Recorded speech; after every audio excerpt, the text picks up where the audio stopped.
Delhi blast case की जांच में आज सिक्योरिटी एजेंसीज के हाथ एक बहुत बड़ा सुराग लगा। जांच एजेंसियों को सुसाइड बॉम्बर डॉक्टर उमर उन नबी का एक वीडियो मिला। करीब 70 सेकंड का यह वीडियो इस बात का पक्का सबूत है कि दिल्ली में ब्लास्ट भले ही हड़बड़ी में किया गया, लेकिन इस तरह के ब्लास्ट की प्लानिंग लंबे वक्त से चल रही थी। डॉक्टर उमर और उसके साथी फिदाइन हमले की तैयारी कर रहे थे। गैंग में शामिल नौजवानों को सुसाइड बॉम्बर बनाने के लिए तैयार करने की फिराक में थे। इस वीडियो में डॉक्टर उमर इसी सिलसिले में बात करता दिखता है। वो फिदाइन अटैक को इस्लाम से जोड़कर इसे जायज बताने की कोशिश कर रहा है। और नोट करने वाली बात यह है कि उमर ने इस वीडियो में अपनी बात अंग्रेजी में कही। वो कश्मीरी है, उसे कश्मीरी भाषा अच्छी तरह आती है, उसे उर्दू और हिंदी भी आती थी, लेकिन फिर भी उसने वीडियो अंग्रेजी में बनाया। यह इस बात का संकेत है कि उमर के टारगेट पर हाईली क्वालिफाइड लोग थे जो अंग्रेजी बेहतर समझते हैं।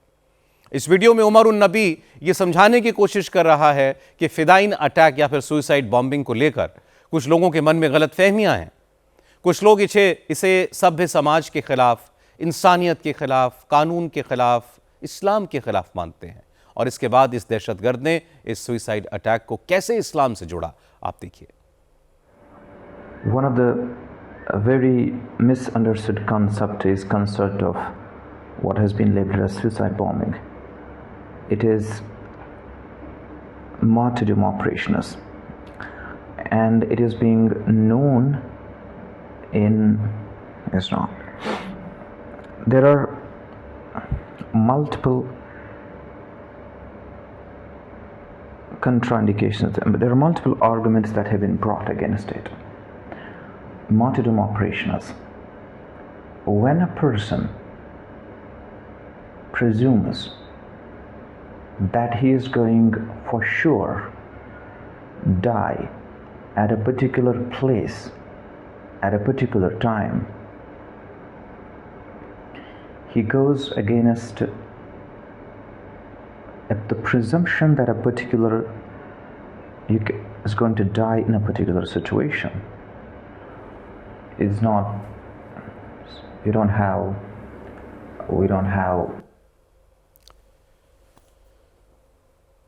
और अब जांच एजेंसियां ये पता लगाने की कोशिश कर रही हैं कि उमर ने यह वीडियो कब और कहां रिकॉर्ड किया। हालांकि वीडियो को देखने से तो लग रहा है कि यह वीडियो अल-फलाह यूनिवर्सिटी के हॉस्टल में रिकॉर्ड किया गया था। अल-फलाह यूनिवर्सिटी में डॉक्टर मुजम्मिल और उमर बिल्डिंग नंबर 17 में रहते थे। इसी बिल्डिंग की किसी ऊपरी मंजिल में उमर ने यह वीडियो बनाया। क्योंकि वीडियो रिकॉर्ड करने के बाद उमर ने कैमरा खिड़की की तरफ मूव किया था और जांच एजेंसियों को लगता है कि हो सकता है उमर ने यह वीडियो मुजम्मिल और शाहीन की गिरफ्तारी से पहले बनाया हो। इस वीडियो का मकसद टेरर ग्रुप में शामिल लोगों को सुसाइड अटैक के लिए कन्विंस करना था। क्योंकि यह गैंग सीरियल ब्लास्ट की प्लानिंग कर रहा था, जब इसके लिए ग्रुप से जुड़े डॉक्टर्स की मीटिंग हो रही थी, उसी दौरान उमर ने दूसरे नौजवानों को भी रेडिकलाइज करने के लिए, उनको सुसाइड बॉम्बिंग के लिए तैयार करने के लिए यह वीडियो बनाया होगा। आज यह भी खुलासा हुआ कि डॉक्टर उमर ने इस टेरर ग्रुप में शामिल जसीर बिलाल उर्फ दानिश को भी सुसाइड बॉम्बर बनने के लिए उकसाया था, लेकिन दानिश इसके लिए तैयार नहीं था। दानिश को एनआईए ने कल कश्मीर से गिरफ्तार किया था। आज उसको दिल्ली में अदालत में पेश किया गया और एनआईए ने दानिश को 10 दिन की रिमांड पर ले लिया है। पता चला है कि दानिश बॉम्ब बनाने का उस्ताद है। उसने इस वाइट टेरर मॉड्यूल में शामिल दहशतगर्दों की मदद की थी। आतंकवादियों का प्लान ड्रोन्स के जरिए भी हमला करने का था। ये लोग छोटे छोटे रॉकेट्स बनाने की कोशिश कर रहे थे।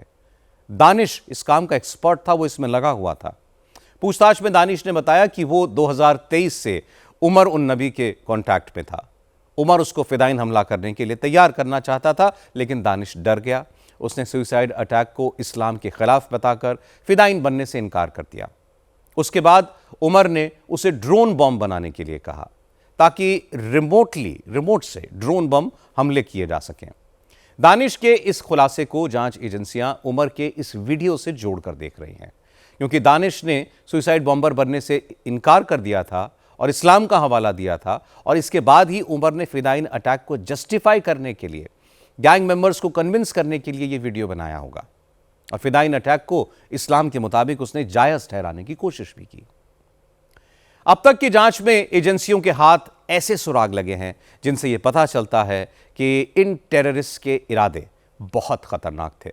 एफएसएल की टीम्स को ब्लास्ट साइट से 2 ऐसी चीजें मिली हैं जो बहुत खतरनाक प्लानिंग की तरफ संकेत करती हैं। जांच में एक्सपर्ट्स ने ब्लास्ट में इस्तेमाल की गई कार के एक्सेलरेटर के करीब डॉक्टर उमर के पैर का एक टुकड़ा बरामद किया। उसमें जूता भी था और इस जूते में एक मेटल नुमा सब्सटेंस था, जिससे यह लग रहा है कि इसी की मदद से उमर ने धमाके को अंजाम दिया।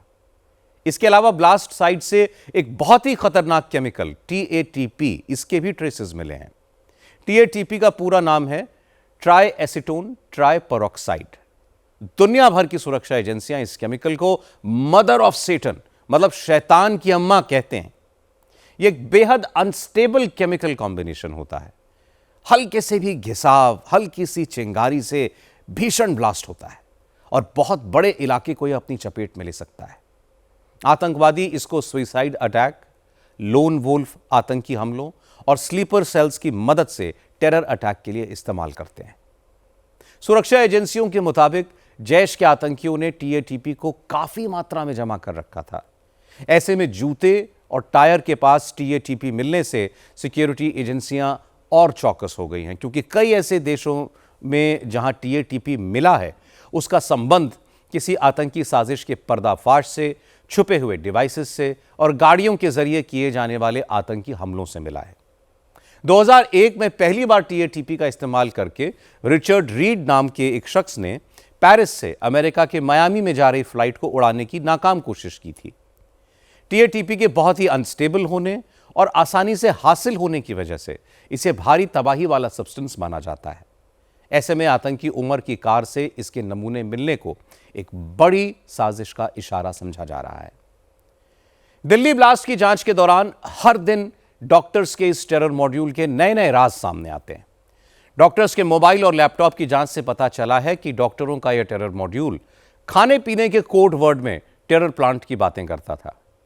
इस केस में गिरफ्तार डॉक्टर शाहीन सैयद अपने हैंडलर्स से जिन कोडेड मैसेजेस में बात करती थी उसमें दावत और बिरयानी जैसे वर्ड्स थे। बिरयानी का मतलब एक्सप्लोजिव्स, विस्फोटक। दावत का मतलब हमले का दिन। सुरक्षा एजेंसियों के मुताबिक चैट्स में जब संदेश आता था कि बिरयानी तैयार है, दावत के लिए तैयार रहो, तो इसका मतलब होता था बम तैयार है और हमला जल्दी होने वाला है। यह भी पता चला है कि बम धमाके करने के लिए डॉक्टर शाहीन के नाम से एक और कार इसी सितंबर में खरीदी गई थी। इससे पहले डॉक्टर शाहीन की स्विफ्ट कार का पता चला था, जिसमें से एक विदेशी राइफल और एक पिस्तौल मिली थी। अब पता चला है कि शाहीन सैयद ने एक ब्रेजा कार भी खरीदी थी और इस कार की डिलीवरी के लिए डॉक्टर मुजम्मिल भी शाहीन के साथ गया था। गाड़ी की डिलीवरी लेते हुए दोनों की तस्वीर भी सामने आई है, आप देख रहे हैं। शाहीन सैयद ने इस कार का पूरा पेमेंट कैश में किया था। इस व्हाइट कॉलर टेरर ग्रुप में हर मेंबर का रोल बड़ी क्लियरली डिफाइंड था। जैसे पिछले महीने जैश के पोस्टर लगवाने के इल्जाम में पकड़े गए शोपियां के मौलवी इरफान अहमद की जिम्मेदारी मस्जिद में आने वाले नौजवानों का ब्रेन वॉश करना, उनको टेरर मॉड्यूल में शामिल करना था। इस ग्रुप में डॉक्टर्स को मौलवी इरफान ने ही जोड़ा था। इरफान के कहने पर सबसे पहले डॉक्टर मुजम्मिल शकील रेडिकलाइज हुआ और बाद में उसने और अपने साथियों को इसमें शामिल किया। डॉक्टर मुजम्मिल शकील गनई इस व्हाइट कॉलर टेरर मॉड्यूल का सबसे अहम किरदार था। मुजम्मिल ने ही मौलवी इरफान के कहने पर ग्रुप में बाकी डॉक्टर्स को जोड़ा। मुजम्मिल लगातार अपने जूनियर्स को कट्टरपंथी रास्ते पर चलने के लिए उकसाता था। उसी ने अदील अहमद राथर और डॉक्टर शाहीन सैयद को इस ग्रुप में शामिल किया। मुजम्मिल की जिम्मेदारी विस्फोटकों के ट्रांसपोर्टेशन की थी। उसी को एक्सप्लोजिव्स रखने का इंतजाम करना था। इसी के लिए मुजम्मिल ने फरीदाबाद में अल फलाह कैंपस के पास धौज गांव में पहले एक कमरा किराए पर लिया। इसके बाद जब जगह कम पड़ने लगी तो मुजम्मिल ने फतेहपुर तगा में एक और घर किराए पर ले लिया, जहां से बाद में 2500 किलो से ज्यादा अमोनियम नाइट्रेट बरामद हुआ था। इस टेरर ग्रुप का तीसरा सबसे अहम किरदार डॉक्टर शाहीन सैयद थी। डॉक्टर शाहीन ने इस ग्रुप से अपने भाई डॉक्टर परवेज अंसारी को जोड़ा। डॉक्टर शाहीन को आतंकियों की महिला ब्रिगेड तैयार करनी थी। इसे हापुड़ और सहारनपुर में ट्रेनिंग सेंटर खोलने की जिम्मेदारी दी गई थी। शाहीन ने बम ब्लास्ट के लिए 2 कारें खरीदी। उसको इस मॉड्यूल के लिए फंडिंग का काम भी सौंपा गया था। शाहीन ने ही 20 लाख रुपए का इंतजाम किया। डॉक्टर शाहीन एन्क्रिप्टेड मैसेजिंग के जरिए अपने हैंडलर्स से बात करती थी। ये टर्की और पाकिस्तान जाकर उन हैंडलर्स से मिली भी थी। टेरर मॉड्यूल का एक और अहम किरदार ब्लास्ट में मारा गया, वो था डॉक्टर उमर उन नबी। उमर उन नबी नौजवानों को ग्रुप में शामिल करने के लिए उसे रोल दिया गया था। वो एक्सप्लोजिव्स का बड़ा जानकार था। उमर उन नबी ने खुद भी बम बनाने की ट्रेनिंग ली थी और कई जूनियर्स को अपने ग्रुप में शामिल करने के लिए वो प्रेरित करता रहता था। नौजवानों को अपने इस टेरर मिशन से जोड़ने के लिए उमर उन नबी ने वीडियो भी बनाए। जब मुजम्मिल और शाहीन सैयद पकड़े गए तो उमर उन नबी ने लाल किले के पास जाकर धमाका कर दिया। इस व्हाइट कॉलर टेरर मॉड्यूल से जुड़ा एक और डॉक्टर अदील अहमद राथर था। कुलगाम का रहने वाला अदील मुजम्मिल के जरिए मौलवी इरफान के संपर्क में आया। उसे हथियार जमा करने की जिम्मेदारी दी गई। अदील जब अनंतनाग में नौकरी करता था तब उसने विदेशी राइफल और पिस्तौल अपने लॉकर में रखी हुई थी, जो जम्मू कश्मीर पुलिस बरामद कर चुकी है। इस सिलसिले में लेटेस्ट गिरफ्तारी जसीर बिलाल वानी उर्फ दानिश की हुई है, जिसने बम बनाने की ट्रेनिंग ली थी। वो उमर उन नबी के जरिए इस ग्रुप से जुड़ा था और उमर के कहने पर रिमोट से चलने वाले ड्रोन बम तैयार कर रहा था ताकि दूर बैठकर ही आतंकी हमले किए जा सकें। हैरान करने वाली बात यह है कि इस व्हाइट कॉलर टेरर मॉड्यूल में शामिल ज्यादातर डॉक्टर्स फरीदाबाद की अल फलाह यूनिवर्सिटी से जुड़े हुए थे। दहशतगर्दों ने अल फलाह मेडिकल कॉलेज को अपनी शैतानी साजिश का अड्डा बनाया, लेकिन अब अल फलाह यूनिवर्सिटी भी जांच के घेरे में है। आज एनफोर्समेंट डायरेक्टरेट ने 4 राज्यों में अल फलाह ग्रुप से जुड़े करीब 25 ठिकानों पर छापेमारी की। जांच एजेंसियों को आशंका है कि अल फलाह ग्रुप शेल कंपनियों की आड़ में पैसों की हेराफेरी और मनी लॉन्ड्रिंग कर रहा था। अल फलाह ग्रुप के तहत 9 शेल कंपनियां रजिस्टर्ड हैं। इनमें से ज्यादातर के डायरेक्टर, कंपनी के ऑफिस, ईमेल्स सब एक हैं। इन कंपनियों के नाम पर बहुत कम सैलरीज जा रही थीं और ये गिने चुने बैंक खातों से ट्रांसफर होती थीं। इनके एचआर डिपार्टमेंट का कोई पता नहीं है। जांच में पता चला है कि इन कंपनियों में कोई ऐसा काम नहीं होता था जिसको कारोबार कहा जा सके। आज ईडी ने दिल्ली, फरीदाबाद, मध्य प्रदेश में अल फलाह से जुड़े ठिकानों पर सर्च की। पता चला कि इस ग्रुप की कई कंपनियों के खाते से तनख्वाहें जा रही थीं, मगर कर्मचारी ईपीएफओ या फिर ईएसआईसी में दर्ज नहीं थे।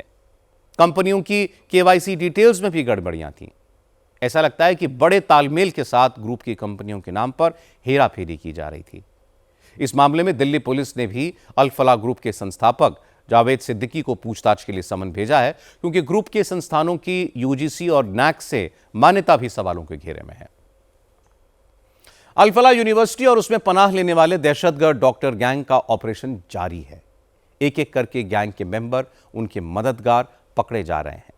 अब तक जो खुलासे हुए हैं उनसे इतना तो तय है कि इस टेरर मॉड्यूल के इरादे बहुत खतरनाक थे। साजिश भयंकर तबाही की थी।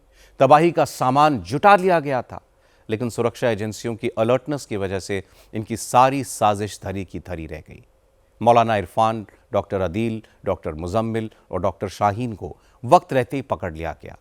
अगर ये टेररिस्ट्स पकड़े न जाते तो कितनी भयंकर तबाही होती, इसका अंदाजा अब लग रहा है। लेकिन उम्मीद करनी चाहिए कि अब जांच एजेंसियां इस टेरर मॉड्यूल में शामिल एक एक दहशतगर्द तक पहुंचेंगी और उन्हें ऐसी सजा दिलाएंगी जो इंसानियत के दुश्मनों के दिलों में सिहरन पैदा करे।